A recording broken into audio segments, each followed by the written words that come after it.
Hello दोस्तों, मैं पिंटू यादव आपके अपने चैनल ऑनलाइन क्लासेस में आपका स्वागत करता हूं। हाँ तो दोस्तों, आप जानते हैं कि हम डेली मैथ के 5 क्वेश्चन को लेकर आते हैं जो पेपर में आए हुए होते हैं। डेली मैथ के 5 क्वेश्चन हम लोग हल करेंगे जो देखिए लिखा हुआ थंबनेल में 15 मिनट सो मैथमेटिक्स। ठीक है, यानी 15 मिनट में हम लोग 5 मैथ के वो क्वेश्चन करेंगे जो किसी न किसी पेपर में आए हुए होंगे और आगे भी आने के चांसेज हैं।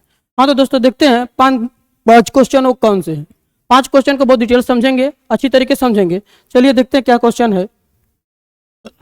देखिए तो दोस्तों, कह रहा है यदि कोण C बराबर कोण Z और AC बराबर XZ हो तो त्रिभुज ABC और त्रिभुज XYZ के सर्वसम SAS प्रमेय होने के लिए परिभाषित है।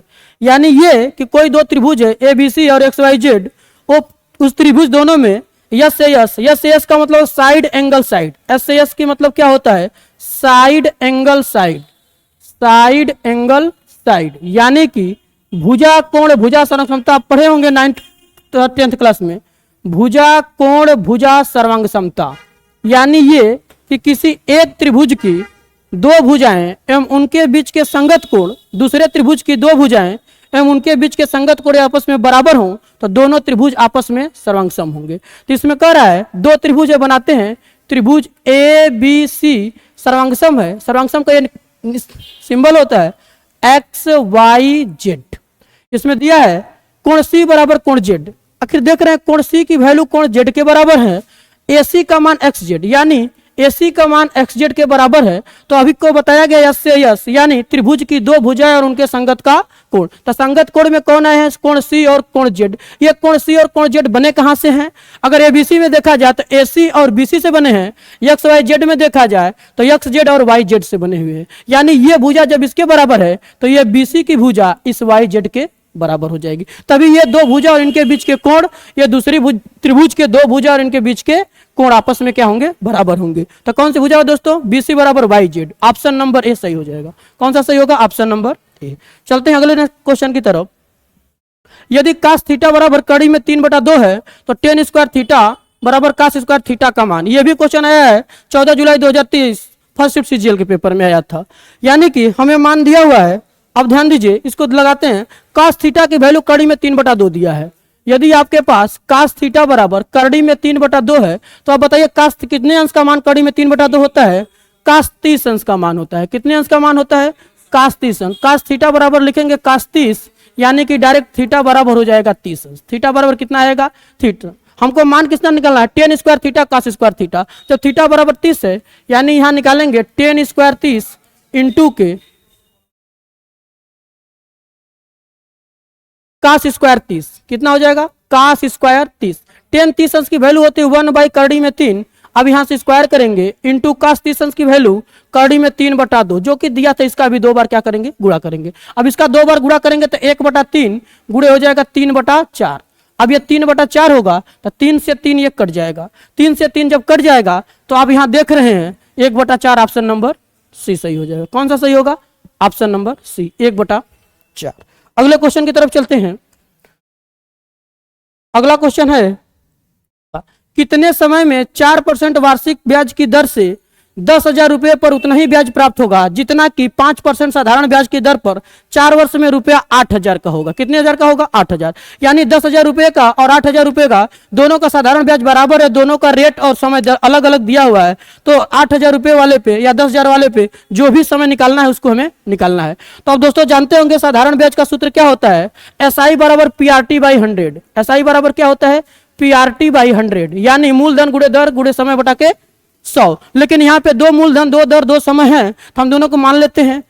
अब यहाँ हो गया दोनों का जब ब्याज दर बराबर है तो P1 into R1 into T1, यानी पहले का 100/100 बराबर P2 into R2 into T1। P1 R1 T1, P2 R2 T2/100। अब यहां से दोनों की बातें को देखेंगे, दोनों का 100 कट जाएगा। अब यहाँ पहला मूलधन आपके पास है 10,000। अब पहला मूलधन है आपके पास 10,000, 40 गुणे इसका रेट जो है 4% है। इसका समय हमको पूछा है, इसका समय नहीं पता है तो इसको हम T1 मान लेते हैं। दूसरा का मूलधन आपके पास 8,000 रुपए है, इसका जो रेट है 5% है। अब इसका रेट 5% है और समय इस पे 4 साल लगे हैं तो 4 से 4 कट जाएंगे 3 जीरो से इसका 3 जीरो कट चुका होगा, जबकि इसमें 1 जीरो बचा होगा। और आगे देखेंगे तो यहाँ बचेगा 10 इंटू T1 बराबर 8 पाँचे 40। तो 10 से अगर T1 का 1 जीरो काटेंगे इधर का तो T1 बराबर 4, यानी कि पहले जो मूलधन 10,000 है उसका 4 वर्ष अगर ब्याज हमको ले लिया जाए, 4 वर्ष तक समय अगर ब्याज ले लेंगे तो जो आएगा वो मान हमारा दोनों का इक्वल आएगा। कौन सा इक्वल होगा? चक्रवृद्धि ब्याज बराबर होगा। अगला क्वेश्चन देखते हैं। यह भी क्वेश्चन 14 जुलाई 2023 फर्स्ट शिफ्ट सीजीएल में आया हुआ है। देखिए कहा है यदि x बराबर -4 y बराबर -1 देन और तो 3x पे 3 घात then 5x square y 12x y square plus 7y cube का मान निकला। x का मान दिया -4, y का मान दिया है -1। यहां से हम लिखेंगे अब ये 3x पे 3 घात plus 5x square y plus के 12x वाई स्क्वायर प्लस के 7y क्यू। अब दोनों की वैल्यू रखेंगे तो यहां हो जाएगा 3 गुणा x का मान -4 का क्यू प्लस 5 गुणा -4 का स्क्वायर गुणे माइनस का 1, इसके बाद प्लस 12 गुणे x की वैल्यू -4 गुणा y के वैल्यू माइनस का 1 स्क्वायर में होगा प्लस 7 गुणे y का मान माइनस का 1, इसका कितने घात होगा? 3 घात होगा। अब यहां से हम मान निकालेंगे -4 का 3 घात करेंगे तो 4 का 3 घात 64 होता, 64 में 3 का गुणा करेंगे 192। कितना हो जाएगा दोस्तों? 192, जो कि माइनस के साथ।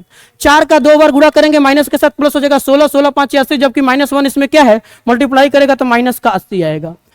और इधर का क्वेश्चन देखेंगे तो -1 का 2 बार प्लस हो जाएगा, जबकि माइनस इसमें छिपा हुआ है 4 के साथ, इसमें माइनस हो जाएगा 12 चौका 48। अब इसमें देखेंगे -1 का 3 घात -1 होगा, -1 7 से गुणा करेगा तो माइनस का 7 आएगा। अब इन तीनों चारों मानों को हमको क्या करना होगा? जोड़ना होगा। 7 8 15, 15 2 17, 17 के साथ 80 लगेगा 1 1 4 5 8 13, 13 19 22, 13 19 32। अब कितना हो जाएगा? -327। इसका ऑप्शन नंबर कौन सा हो जाएगा दोस्तों? D option, -327। अगले क्वेश्चन की तरफ हम चलते हैं। कह रहा है यदि साइन a प्लस बी बराबर 1 तथा कास a माइनस बी बराबर 1/2 हो तो a का मान, यानी कि साइन के साथ अगर a प्लस बी का कोण जुड़ा हुआ है तो उसका मान 1 आ रहा है, कास के साथ a माइनस बी जुड़ा हुआ है तो उसका मान 1/2 आ रहा है। तो इसमें a का मान कितना है? इसमें a का मान कितना है यही पूछा है। तो आप देख रहे हैं अगर साइन a प्लस बी बराबर दिया है आपके पास 1, तो आप बताइए साइन कितने अंश का मान 1 होगा? साइन a प्लस बी बराबर 1 तो साइन 90 अंश का मान 1 होगा। कितने अंश का मान होगा? 90 अंश। साइन से साइन कटेगा तो यहाँ से a प्लस बी बराबर हमारे पास 90 मिलेगा, इक्वेशन नंबर फर्स्ट। और कास के साथ यही देख लिया जाए, कास a माइनस बी बराबर 1/2 हो तो कास कितने अंश का मान 1/2 होता है? कास 60 अंश का मान होता है। कितने अंश का मान होता है? कास 60 अंश का। यानी कास 60 अंश का मान देखेंगे तो a माइनस बी बराबर हमारे पास 60 अंश बताएगा। कितने अंश बताएगा? यहाँ हो गया समीकरण नंबर 2। आपको पास पता है दो समीकरण, a प्लस बी का मान 90 अंश आ रहा है, a माइनस बी का मान 60 अंश आ रहा है। दोस्तों आप जानते होंगे कि जब कभी दो इक्वेशन में एक ठो प्लस एक ठो माइनस हो, यदि प्लस वाले की वैल्यू निकालना हो तो दोनों वैल्यू को जोड़कर 2 से भाग देते हैं, यदि माइनस का मान निकालना हो तो दोनों वैल्यू को घटाकर 2 से भाग देते हैं। यानी अगर ये का मान निकालना हो तो ये हो जाएगा 90 + 60/2, 9 6 15 हो जाएगा, 150/2 करेंगे, कट करके आ जाएगा 75 अंश। यानी ये का मान कितना होगा? 75 अंश। ऑप्शन नंबर सी हो जाएगा। आगे हम देखते हैं। बस दोस्तों यही था सवाल 5। आगे भी इस क्वेश्चन को हम लोग करेंगे आगे डेली इसी तरह से। तो आप देख रहे हैं मैथ के 5 क्वेश्चन आज के वो थे जो एसएससी सीजीएल 14 जुलाई 2023 फर्स्ट शिफ्ट में आए थे। कितने कौन से शिफ्ट में? फर्स्ट शिफ्ट में। आप जाके चेक कर सकते हैं कि ये 5 क्वेश्चन कौन से थे। इस क्वेश्चन का सॉल्यूशन ये रहा। इस क्वेश्चन को भी हम लोग किए 5 पहला। और इस चैप्टर में बहुत ध्यान देना है कि ये जो क्वेश्चन था ये एडवांस मैथ से था कि यदि एक त्रिभुज का एक कोण दूसरे त्रिभुज के एक भुजा दिया हुआ है और उसमें कह रहा है यस प्रमेय। इस प्रमेय के बारे में आप 9th और 10th में पढ़े होंगे कि यदि भुजा कोण भुजा संरक्षणता, कि यदि किसी त्रिभुज की 2 भुजाएं तथा उनका संगत कोण किसी दूसरे त्रिभुज की 2 भुजाएं तथा उनके बीच के संगत कोण आपस में बराबर हो तो दोनों त्रिभुज सर्वांग कहलाते हैं। तो देख रहे हैं इसमें दिया था त्रिभुज एबीसी में AC भुजा बराबर थी XZ के और C का कोण बराबर था Z के। तो C और Z किस भुजाओं पर बने हैं? ABC में BC पर बना है और XZ में YZ पर बना है। यानी ये कि जब ये भुजा इसके बराबर है AC XZ के बराबर तो BC हमारी YZ के बराबर होगा, तभी इन दोनों के बीच में कोण C और Z बराबर है। यानी ऑप्शन नंबर ए सही हो जाएगा। तो ठीक है दोस्तों, आगे हम लोग कल भी इसी तरह से 15 मिनट का शो देखेंगे। 15 मिनट के शो में 5 सवालें होंगी, जैसा कि थंबनेल में आपको दिखाया गया है कि 15 मिनट शो मैथमेटिक्स शो है, जो कि मैथ के कोई ना कोई सवाल 5 होंगे जो पेपर में आए होंगे। तो आगे भी हम लोग डेली इसी तरह से बने रहेंगे। सेशन को आप लाइक करेंगे, शेयर करेंगे और कमेंट में अपनी राय जरूर साझा करेंगे कि हमारा क्वेश्चन, ये 5 क्वेश्चन जो भी 15 मिनट शो में आ रहे हैं, किस प्रकार के लग रहे हैं आपको, और आगे आपको किस टॉपिक्स पे या किस पेपर के 5 क्वेश्चन आने चाहिए जो हम लोग आपको उसको कराने में सक्षम हो पाए। तो दोस्तों अपना राय जरूर बताएं और चैनल को आगे बढ़ाने के लिए लाइक, शेयर और कमेंट जरूर करें। अपनी राय को साझा करेंगे। फिर हम लोग अगले वीडियो में मिलेंगे। हर एक डेली एक सेशन लगाएंगे 15 मिनट शो के। तब के लिए धन्यवाद। क्वेश्चन को लाइक करेंगे।